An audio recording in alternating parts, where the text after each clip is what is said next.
Querido colega, doutor, doutora, profissional do direito do trabalho. Aqui é o professor Custódio Nogueira em mais um curso aqui na Inove, voltado para o quê? Voltado para o acidente de trabalho, indenizações decorrentes do acidente de trabalho, ações estas distribuídas, não é, ajuizadas contra os empregadores, não é, postulando então indenização por conta do acidente de trabalho.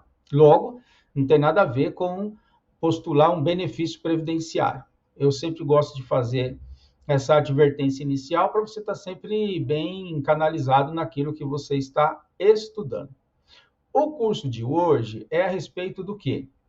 Da peça de quesitos, que também é importante lá no previdenciário, se tiver um processo, né, contra o INSS, é importante o colega estar atento na correta elaboração dos quesitos.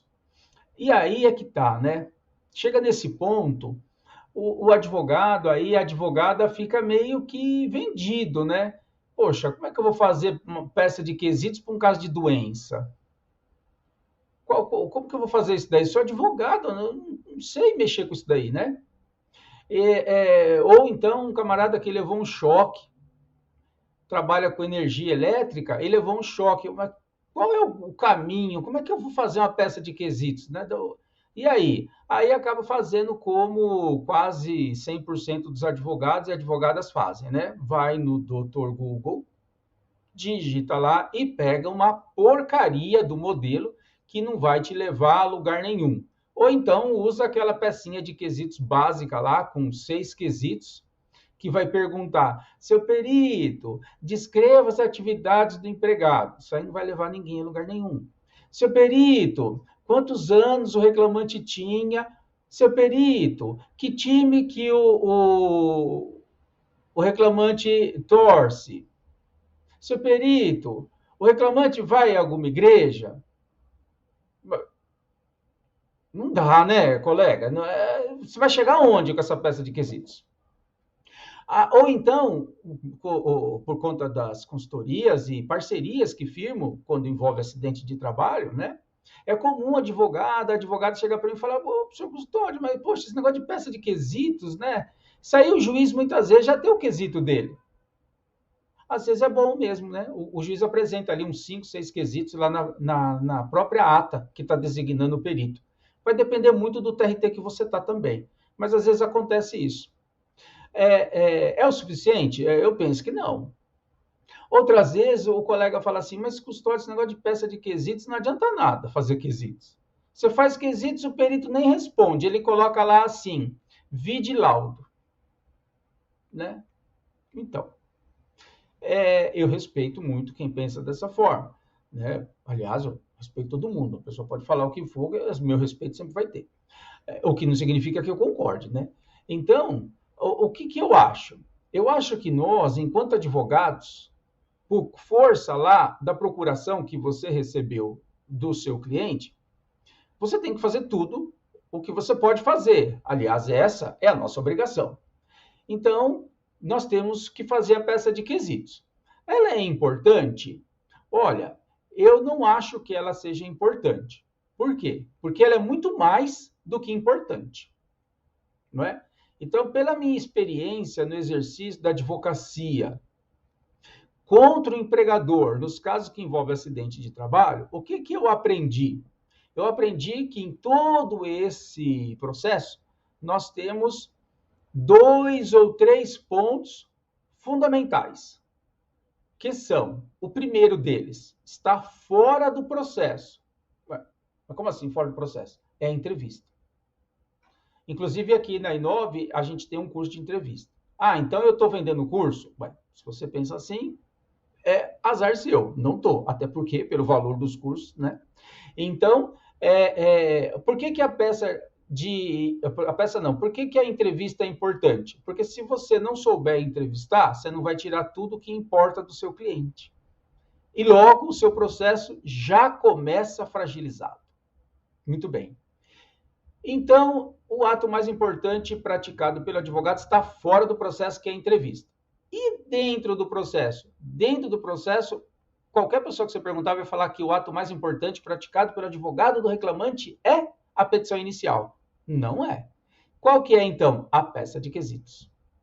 Mas por que a peça de quesitos? Ué, quando você está numa audiência, não é a pergunta, né? Quando você está na audiência, é hora de você fazer prova, não é?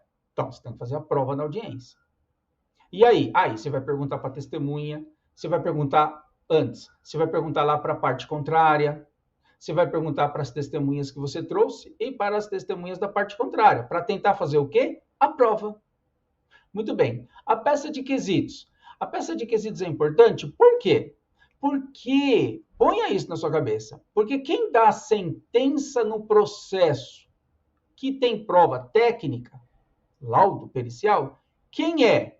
Ah, é o juiz, né, Custódio? Quem é que vai dar a sentença? Não é o juiz, não.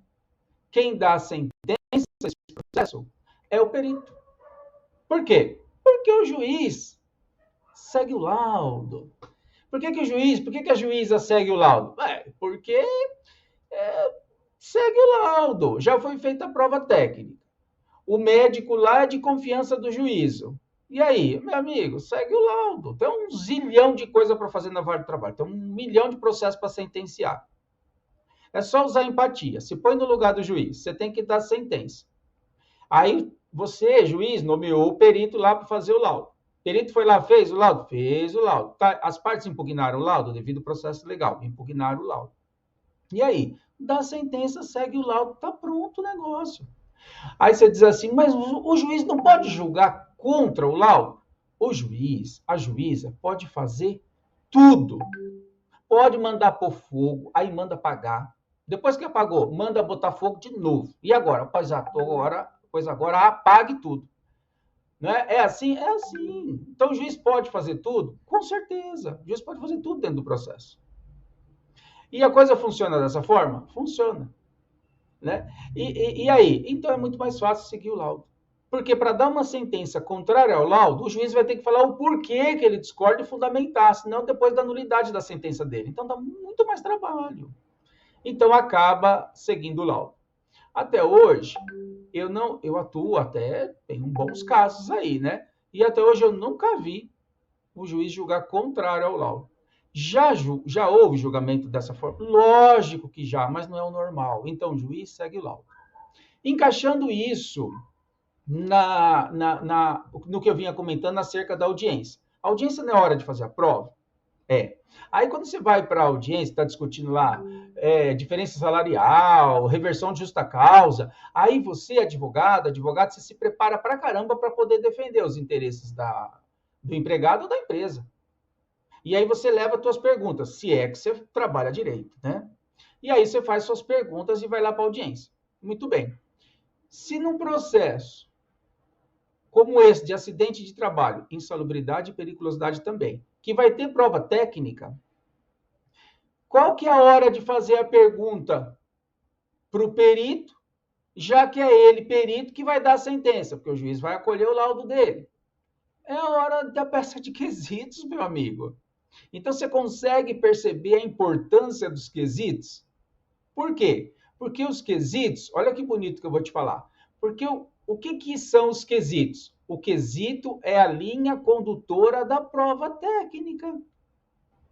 Se você não elabora os quesitos técnicos de verdade, que vai esclarecer a coisa toda, o que você está fazendo nesse processo?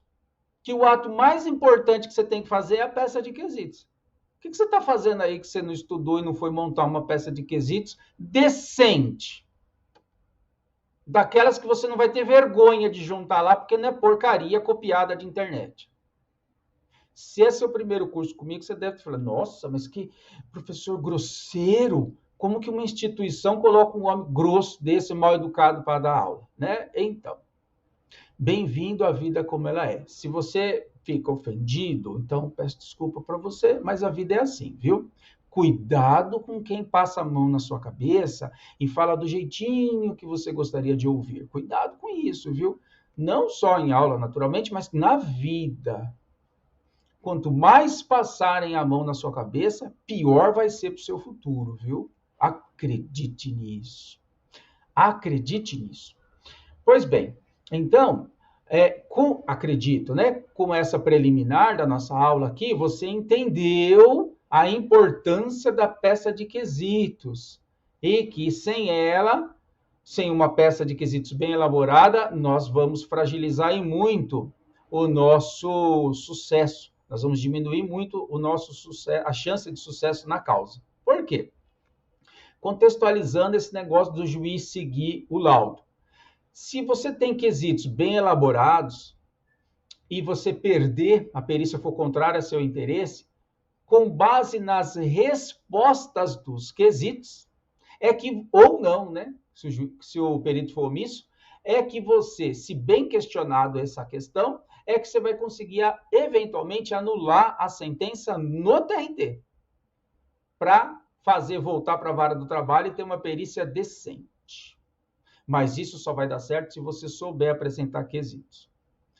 Ainda, no que toca ao acidente de trabalho, nós, quando envolve sobretudo doença ocupacional, nós acabamos sofrendo um pouco a mais. Por quê? Porque qual seria, em tese, aí o correto? O correto é o seguinte, vamos supor, tratando de doença, e de acidente típico também. Qual que é o correto? Mas, sobretudo, doença. Qual que é o correto? Poxa, empregado trabalhou 5, 6, 8, 10, 15, 20 anos lá na administração. Quer da iniciativa pública ou iniciativa privada. Está lá na administração. Aí eu te pergunto, qual empresa, qual empregador, quer público ou privado, que dá um local de trabalho na administração adequado? Adequado de forma ergonomicamente correta. E aí eu estou falando da NR17. Aí o que é NR? Norma regulamentar editada pelo Ministério do Trabalho. Muito bem. Lá está dizendo tudo como tem que ser a atividade. A altura da mesa para pôr o teclado, a altura das mãos para acionar esse teclado, a posição correta do cotovelo, não é? A tela, o tamanho da tela, a distância da tela, a iluminação, o mouse e o teclado, tudo isso daí, o copo d'água, tem que estar de acordo. As empresas seguem a NR? Lógico que não. E aí o empregado vai ficando torto. O mesmo vale para quem trabalha no home office, viu? A CLT, nos artigos que tratam lá do home office, diz que é o empregador que tem que fornecer o material e tem que cuidar lá do local de trabalho. O empregado que está no home office, muitas vezes trabalha na rede, trabalha deitado, né? Trabalha sentado no chão, que às vezes está muito calor, aí vai lá na varanda, vai na porta de casa, vai ficar sentado no chão, porque é mais refrescante. E aí? Aí problema de coluna vai aparecer, né? O empregador está fiscalizando? Se está ou não, problema do empregador. Por quê? Porque ele tem que fiscalizar. Artigo 157 da CLT. Para o acidente de trabalho, o artigo mais importante do universo. E extremamente mal explorado pelos advogados. E advogadas também, viu, doutoras? Muito bem. Então, esse aí é o cenário, né, que você, advogado, vai atuar quando envolver, então, o acidente de trabalho. Então, você tem que estar atento a tudo isso daí e explorar o quê? As NRs. Todo trabalho que a pessoa desenvolve tem uma NR respectiva, trazendo um monte de obrigação para o empregador e para o empregado também. E aí eu pergunto, que advogado que explora a NR? Ah, custódio, então eu tenho que fazer um curso específico de cada NR, eu tenho que fazer um curso de técnico do trabalho. Não. É engraçado, né? O advogado, a advogada em início de carreira, ele tem uma coisa de que ele tem que fazer curso, tem que fazer curso, tem que fazer curso, tem que fazer curso, tem que fazer curso, tem que fazer um curso disso, curso daquilo, tem que ser técnico, tem que fazer um curso de economia, tem que fazer um curso de administração, tem que fazer... Calma. Faça cursos pontuais como esse, por exemplo. Não porque eu estou nesse curso, mas porque esse é voltadíssimo para a prática. E aqui eu vou te dando todos os insights que você tem que ter, que você deve fazer para ter sucesso. Vai seguindo o que a gente fala. Pega esse curso e desdobra ele. Você vai ver como que você vai arrebentar. Não precisa fazer um curso de técnico de segurança do trabalho. Então, amanhã você tem uma causa aí que envolve um tipo de acidente de trabalho, operando máquina. Ah, então vamos ver que NR que cuida de máquinas, operatrizes, essa coisa toda, vamos. Aí abre a NR, tudo aí na internet de graça. Abre lá a NR, vai lá no Ministério do Trabalho, abre lá a NR. Vamos estudar? Vamos.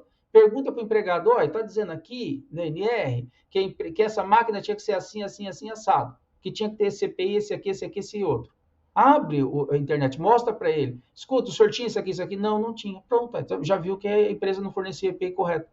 Essa máquina aqui que o senhor trabalhava é essa daqui? Não, a máquina que eu trabalhava era uma mais velha. Ah, então vai lá, acha, máquina velha, tal, não sei o quê. Aí achou. Mostra para o cliente, o empregado. A máquina que o senhor trabalhava essa aqui? Era essa mesmo, doutora. Ah, ela tinha esse dispositivo aqui de segurança? Não, não tinha, não. Ah, não tinha? Não, não tinha. Pronto.